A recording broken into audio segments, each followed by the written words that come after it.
You know what old Jack Burton always says at a time like this? Who? Jack Burton.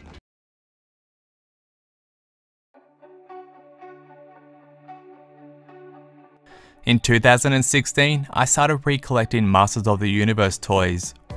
I first picked up He-Man, then Skeletor, and then later I started picking up the rest of the characters I once owned as a spod. It was cool seeing these once familiar faces again. Very impressive. Today I'm still trying to finish my Masters of the Universe collection as I've been distracted picking up other toys, like My Pet Monster. Woo. I never had the opportunity to own this big blue meanie back in the day,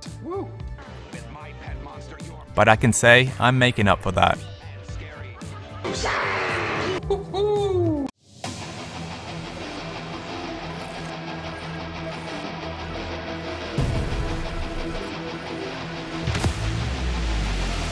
I even have a few monsters that were influenced by My Pet Monster, such as Temblors.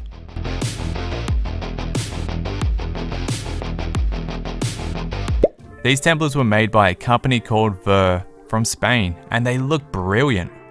Much like My Pet Monster, these Temblors came with a chain, and honestly, I have no idea how this chain even works really. Is he brain dead? Want to see something weird? These Temblors have a feature which make them do this.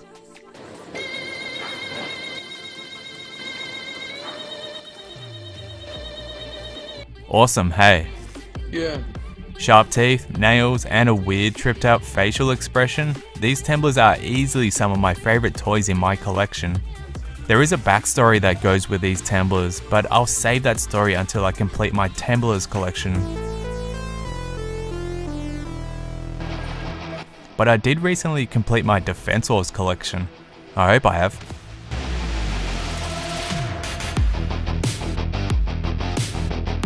In 1990, Ver unleashed another set of monsters for the kids in Spain, and they were called Defensors. Much like Temblors, these three Defensors have a pretty weird look to them at first glance. Actually, a very weird look. So beggars can't be choosers. Shut up, Mr. Button. But weird look aside, these three monsters have a message for the 90s kids, and that's the importance of saving the environment and the dangers of littering. At least that's what I can gather from the box art and the Defensors commercial. Each Defensor represents earth, wind, and water. Hopefully you 90 kids are still respecting their environment. I recently found a Defensor in the box that belongs to this sea monster, so it has an underwater setting to the artwork. What's that? On closer inspection, you can see that there are faces scattered around of the other Defensors. And it even has what looks like maybe this might be a new character that was in the works.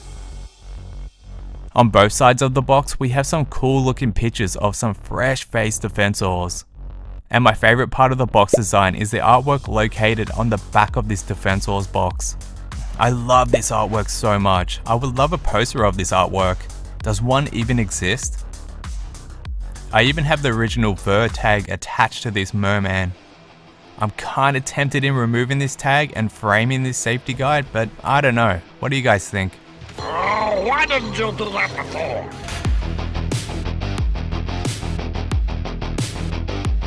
The detail on these Defensors is really impressive, starting with the feet. The sculpt work put into these nightmares with 3 toes is terrifying, but at the same time fascinating with all that detail. The plastic on the feet are made up of this soft plastic material. Check out the mini wings or fins on this aqua monster. The monkey has some of the longest toenails that I've seen, and the bird even has about 50 toenails going on. On the bottom of each of the Defensor's feet, they are branded with a Defensor logo, which is also located on the hands of these party animals. Some sharp looking steak knives right here. I so hope you guys don't come alive at night. Wait, we can't risk hurting the humans. Another Defensor logo can be found on the armor of these 3 maniacs. All 3 Defensors are wearing different armor from one to the other. But with the bird, his armor is a little bit different. Instead of cuffs like on the other Defensors, he's just got fur or hair, but he has a cool looking cape. And from behind, the Defensors look like they are wearing a nappy. There is a zipper here, we'll get to that feature soon. Did someone say hair metal?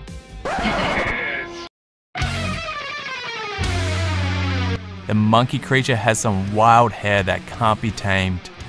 The bird looks like someone practiced their future hairdressing skills on him. I'm gonna make you look like Sinatra. And the aqua creature kinda looks like Gene Simmons. He also has some green streaks going through his hair as well. The sculpt and detail put into the faces on these Defensors is insane. They almost look like puppets. Like, check out the teeth on these guys, they're everywhere. Even the bird has teeth on both sides of his beak. Yikes. I can't believe that these Defensors were made for kids. It totally blows my mind. Okay, let's get to the electronic feature. With my Defensors, the bird and the monkey have this electronic feature, but sadly the merman doesn't. But check this out.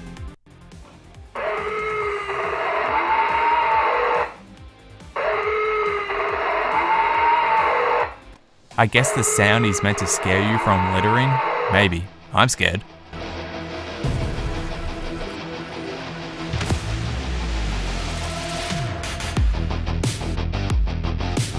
At first glance at these three Defensors, you wouldn't even think that these three creatures came with a positive message. The 90s had other shows with positive messages about respecting the environment, such as Toxic Crusaders and Captain Planet. Those two shows were marketed towards kids and even produced toys, but Defensors didn't even have a cartoon or anything, they just kind of appeared out of nowhere.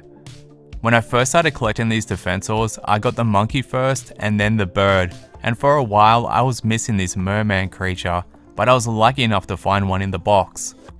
I was actually thinking that I was never going to be able to find this guy, cause these Defensors are kinda hard to come by and they can be expensive once they're found. My advice to anyone who is interested in collecting these free Defensors is take your time. It took me about a year to complete this line, which is more than what I could say about my Masters of the Universe toys. But all three Defensors look great when they're all together. And if anyone knows if these Defensor costumes in the commercial were ever for sale, let me know in the comments, I would love to know. Hopefully this review has helped you decide if this toy was right for you. Later dudes.